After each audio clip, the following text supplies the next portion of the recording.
Hello, ladies and gentlemen. Let me first of all congratulate the Romanian Energy Center for organizing the second edition of this very important event for the Romanian energy industry. And also to thank you for giving us the opportunity to present our developments and our challenges. I will not run through a presentation about the company. I have given it last year as far as I remember. So I will address a few words regarding the gas industry in Romania. As you know, Romania is the largest gas producers in Central and Eastern Europe. Currently, domestic production covers more than 80% of the domestic consumption. The main producers are, of course, Petrom and Transgaz, and on the map you can see in gray the main gas fields they own.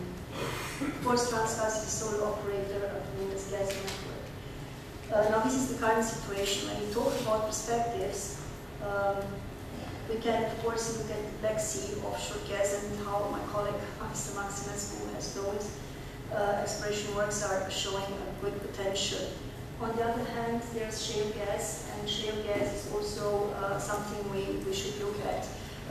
Recent IEA studies are showing that Romania ranks third at European level after France and Poland and France.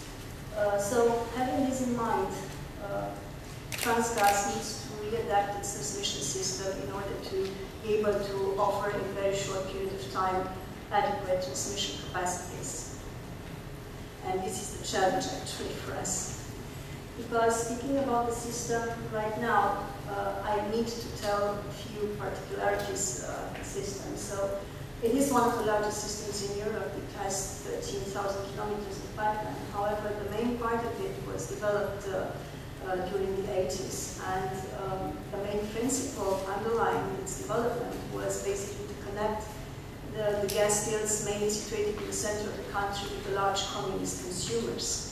So this is the reason why we are nowadays in the situation that at the border, in the border areas, the system allows for very low pressures because they have been designed as anti-systems. So you can see the interconnectivity situation right now.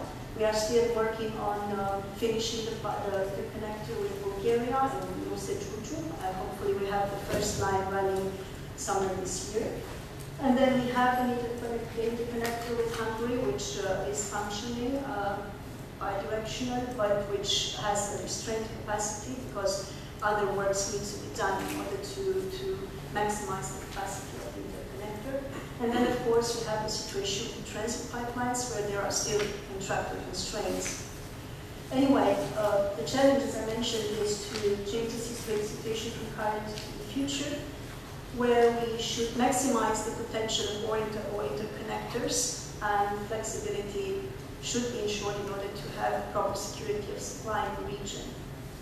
Of course, therefore, significant investments are necessary, and I must tell you that during the last 8 to 10 months, the company was very focused on readapting its long-term development plans, because I remember that last year I presented to you also some of our plans, and they don't look very much alike, because things have changed, of course. We are living in a very dynamic world.